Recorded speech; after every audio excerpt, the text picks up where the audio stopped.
वही समय भोले बाबा गौरा संग निकले, गौरा संगे निकले ही हो। रामा तिरिया के सुनी के रुदनवा गौरा शिव से पूछे, गौरा शिव से पूछे हो। कवने विपतिया के कारण तिरियवा बन बन भटके, तिरियवा बन बन भटकई हो। स्वामी सुनी के रुदनवा तिरियवा बहुत दुख आवै, बहुत दुख आवई हो।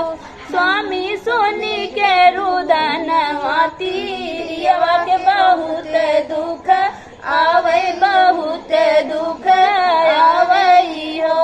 माना बचन हमरी गौरा दुनहु नैना मुंदा, दुनहु नैना मुंदऊ हो।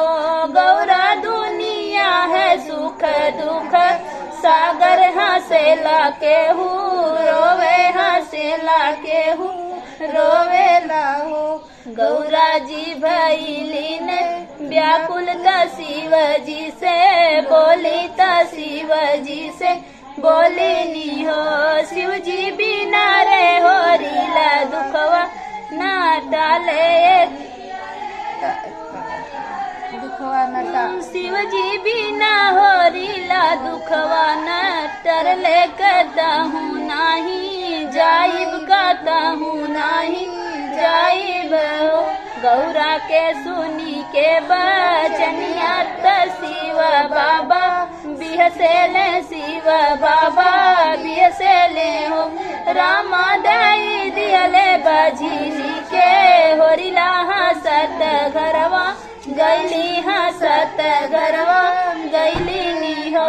रामा दई दियले बझिनी के होरिला हसत घरा गैली, हसत घरा गैली नी